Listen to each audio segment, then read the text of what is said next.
Uy,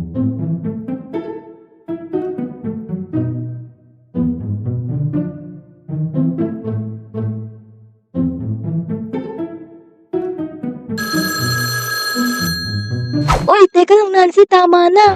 At nag-ring na yung bell, baka mamaya andun na si Ma'am Masungit. Yari na naman tayo dun.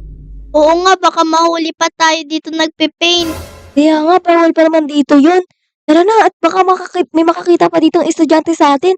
At baka alam mo na, sumipsip at isumbong tayo. Oo nga, tsaka baka ibaksak tayo ni teacher sa exam. Kaya nga, tara na, puntahan na natin yun. At baka nandun na yun, yari na naman tayo, palo-palo na naman tayo sa puwet nun. Oo nga, yari na naman tayo nito sa mga magulang natin. Kaya nga, tuloy mo na, punta na tayo dun. Lako na naman, late na naman tayo. O kasi Nancy, lagi mo akong inaano eh. Puro ka ano na lang ginagawa natin dito. Minsan na nga lang tayo pumasok, tapos late pa tayo palagi. Tapos, bagsak pa tayo palagi sa mga exam ni Mama Masungit, kaya lagi tayong napapatawag eh. Tara na nga, pasok na nga tayo. Teka lang Nancy, nandun na si Mama Masungit, paano yan? Oo nga, yari tayo dito. Kaya nga, bahala ka dyan, ikaw ang pumasok dyan, ikaw ang matapang eh. Ikaw naman may gawa kung bakit tayo nandun eh. Niyaya mo ako mag-paint dun. Bahala ka dyan, natatakot ako eh. Ayoko pumasok dyan. Aba, kahit naman sinong unang pumasok sa atin, mapapagalitan pa din tayo eh. Kaya pumasok ka na dyan, at ikaw naman may pasamuno nito eh. Sige na nga. Sige na, pumasok ka na. Lagot na naman tayo dito. Mag-sorry ka na lang, dali mo, mag-sorry ka na. Sorry po, Mama Sungit, late na naman po kami. Ito po kasi si Nancy, naya na naman po ako dun eh. Sorry po, we're late. Oo nga po, sorry po. Late na naman kayong dalawa. Kung ipatawag ko kaya mga magulang nyo, lagi na nga lang kayong baksak. Wag naman po. Grabe naman po yun agad sabi papatawag sa magulang. Pwede naman po yata idaan sa floor wax yan at saka sa mga magdodonate na lang po kami ng gamit dito sa may room natin. Kagaya ng walis tsaka daspan. Maglalagay din po kami ng aircon. Yes, social naman to si Nancy, may aircon. Basta wag yun na po ipatawag magulang namin, ma'am.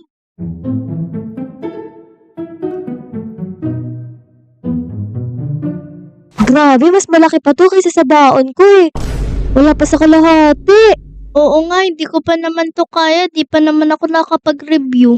Kahit ako eh, kaya yari na naman ako, mababagsak ko na naman to. Siguro hanggang sa 720 na to, 20 lang yung maipapasa ko dito. Yari na naman ako dito kay mama at papa. Siguradong palu-palo na naman ako dito.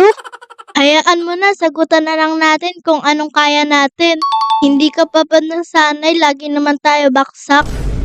Ayaw nga pala, kaya lagi rin napapatawag magulang natin. Ikaw talaga Nancy, kahit kailan talaga, pilosopo ka.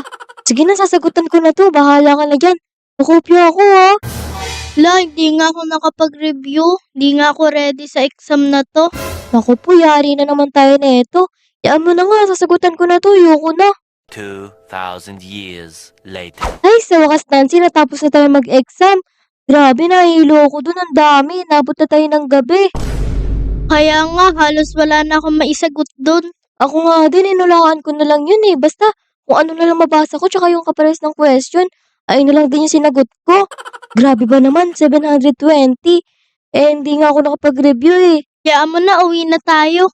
Sige, tara, uwi na tayo. See you na lang bukas at baka hinahanap na ako. Ako din, hinahanap na eh. Sige, uwi na tayo. Bye-bye. Bye-bye, see you tomorrow. Sige, bye-bye.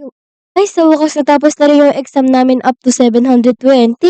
Grabe, nakakahilo yun. Muntik na ako mahimatay. Sino ba namang matinong teacher ang magpapa-quiz 720? Naku, grabe, parang pinapatay na kami. Na. Bakit na late lang kami? Pinag-exam agad kami hanggang ganun kalaki. Mas malaki pa sa baon ko. Ay, sa wakas nakauwi na rin sa bahay.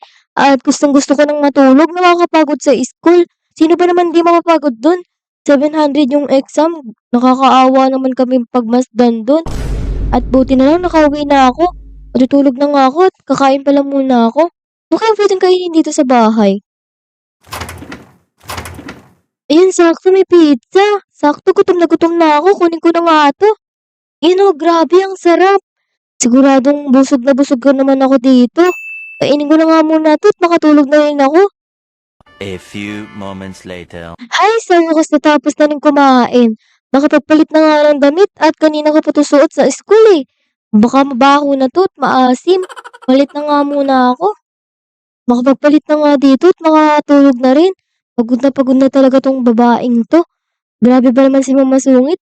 Napakamasungit talaga. Akala ko pa naman bait ngayong araw na to eh. Natapos din magpalit ng damit, makapunta na nga sa kwarto ko at pagod na talaga ako para makatulog na rin ako. At gabi na may pasok pa ako bukas. Baka mapuyat na naman ako dito sa bahay. The next day. Hala, naku po, na-late na naman ako ng gising. Yari na naman ako sa mom namin nito. Magbihis na nga ako dun at maligo. Naku po, yari na naman ako, na-late na naman ako ng gising. Hindi pa ako kumakain, tsaka nagpapalit ng damit. Makaligo nga muna. Naku po, dalian ko na. Buti na lang nakapagpalit agad ako ng damit. Makakain na nga at makaalis na rin dito sa bahay at baka magalit na naman si Mama Sungit. Yari na naman ako dun. Naku po. Huwag kayong pwede makain dito sa rep. At kailangan ko nang magdadali kasi baka mahuli na naman ako at malate dun. Yari na naman ako dun. Magpapa-exam na naman yun ng up to 720. Yari. Okay na tong gatas tsaka pizza. Masarap naman to eh.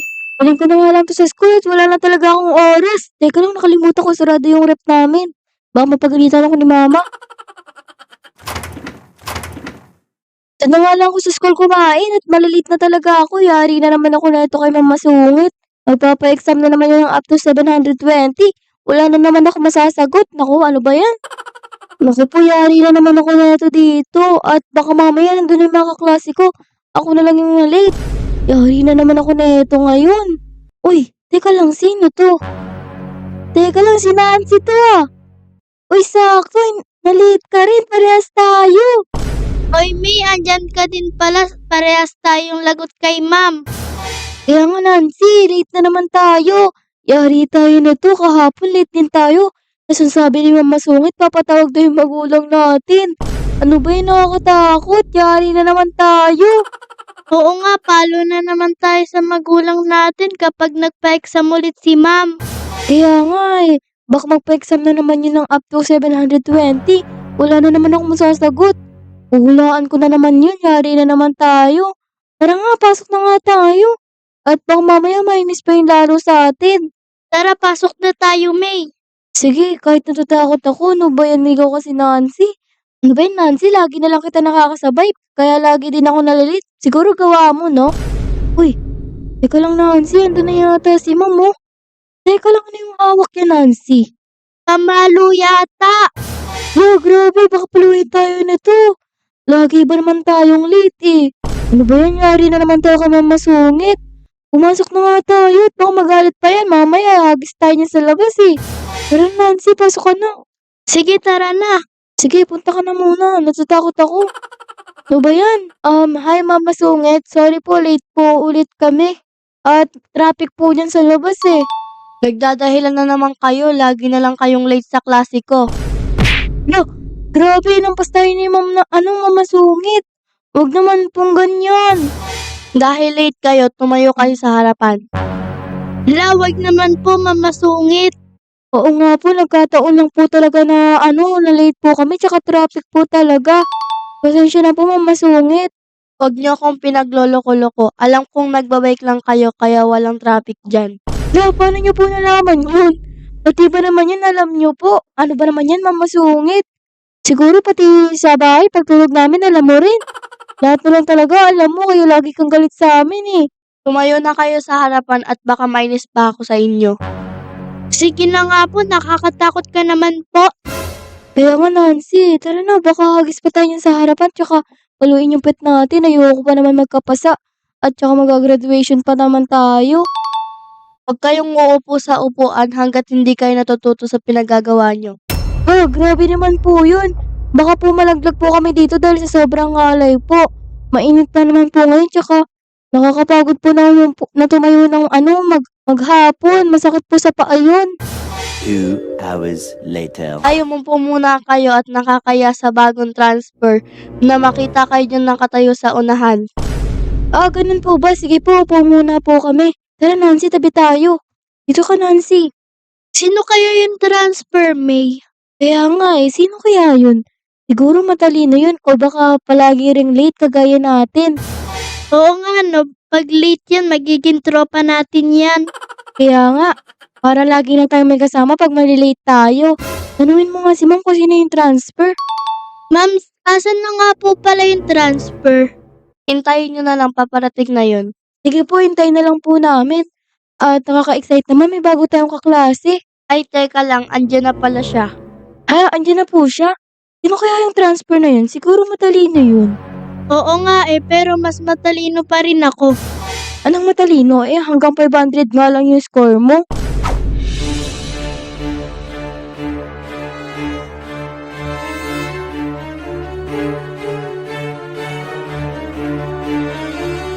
Nancy, tignan mo, ito yung bagong transfer, oh. Parang may kamukha to, yung sikat na palabas na yun. Oo nga Sino kaya to? Ano kaya pangalan na ito? Andiyan ka na pala, bagong transfer. Halika dito sa unahan at mag-introduce yourself.